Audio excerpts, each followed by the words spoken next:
Bienvenidas, bienvenidos.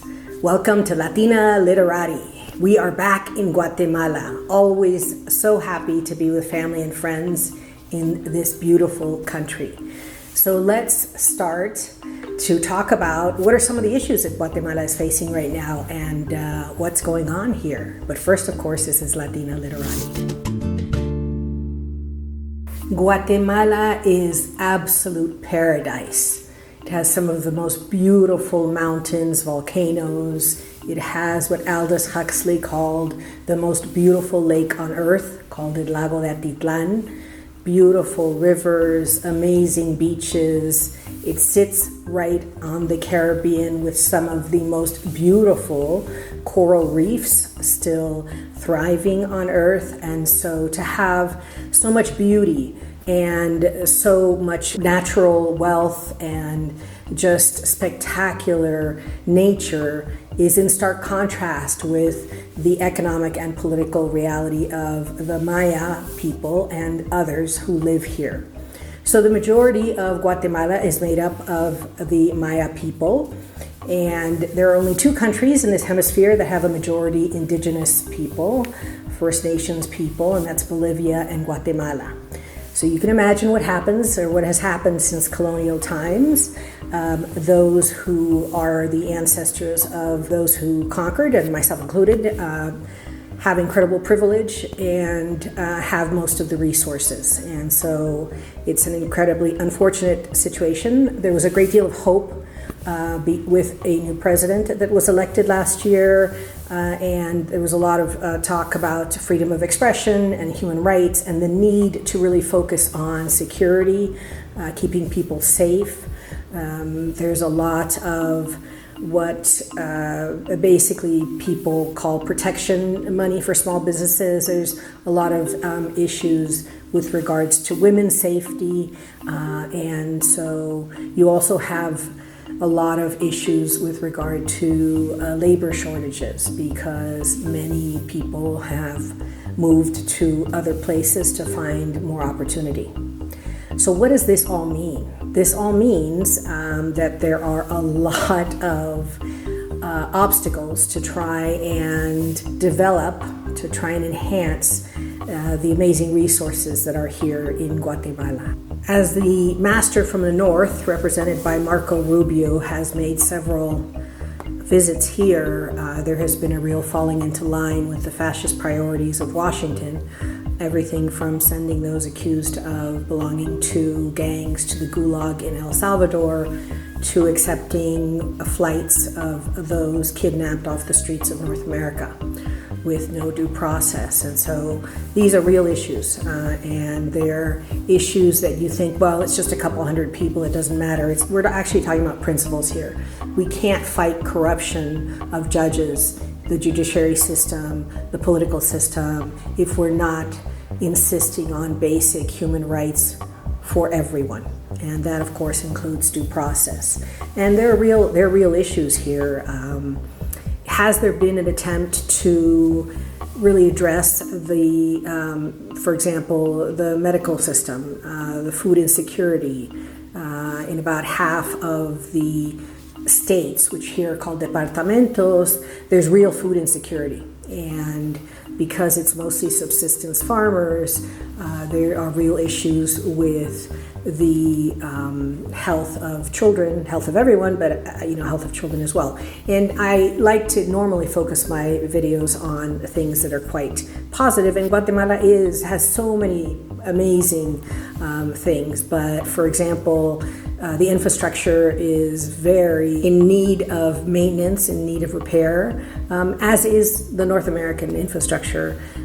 It's not that one is better than the other, absolutely not. There is a lot of issues, especially in the rainy season, where there are just a lot of bridges that may collapse, or just the water, tropical rains and storms are so strong that literally mountainsides come down and bury roads. And that's what's happened all over the country during this rainy season. So it's been very difficult for everyone, and especially those trying to do some sort of commerce to try and ship something out of the country if you can't get through roads.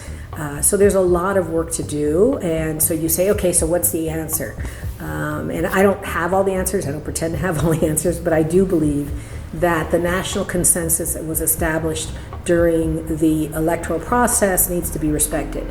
And so the fact that you can, build a new 2,000 person penitentiary, if that's your answer to crime, then you're not looking at the big picture because you have to deal with the reasons there are crimes. And there are programs all over the world that have worked when you address such basic things as education and opportunity and community involvement.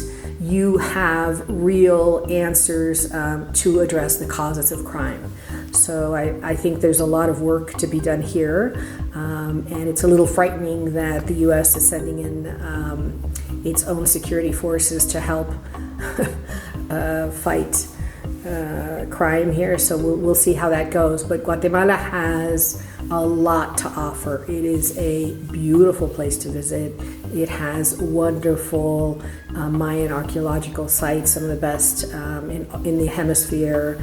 The people are amazing, very kind, and yet you have this whole other side of things that really need addressing. And so I hope that there will be change, and there will be development, and there will be a better standard of living for all, because everyone deserves a share of the resources in this country and deserves such basic human rights as health care and a life of dignity.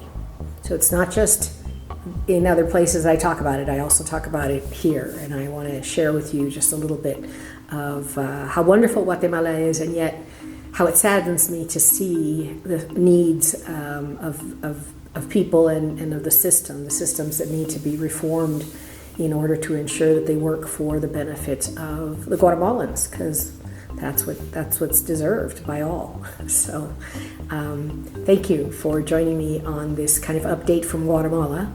And now on to my favorite part of the video, the book recommendations.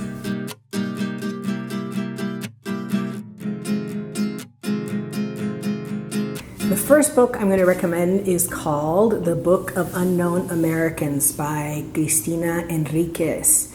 And this is a charming book in that it looks to the immigrant experience. What do you remember when you go back and forth from your country, from Guatemala back to the north, and how does the family interact, and what are all of the different things that happen to the family as they settle in and of course begin to help other family members. And that's really what the immigrant experience is all about. It's about family, it's about coming together, and it's about helping each other, truly. So recommend the book. I know you'll enjoy it. As always, check your local library, check your local bookseller, because we want to support our local libraries and our local bookseller. The second book I'm going to recommend to you is, I don't normally focus on books that have to do with violence, just because I feel like there's so much of that on other platforms. I feel like I want to inspire and share with you more positive things. But this book, The Tattooed Soldier, is pretty powerful in that it just illustrates in front of you the forces that really made people who had no intention of committing genocide commit the greatest genocide of this hemisphere. About a fifth of the population, mostly civilians, were murdered during the Civil War in Guatemala. And this is the story of a soldier who has a tattoo. He is recognized by Antonio Bernal in Los Angeles as the soldier who killed his family. And what happens when you are all escaping a system that has caused trauma and violence. And I had a little bit of experience with this because I worked with a group that was helping, many years ago, temporary protective status during the civil wars of Central America. And the hardest thing was helping the soldiers. It was just really hard to not judge and to understand that they were victims as well.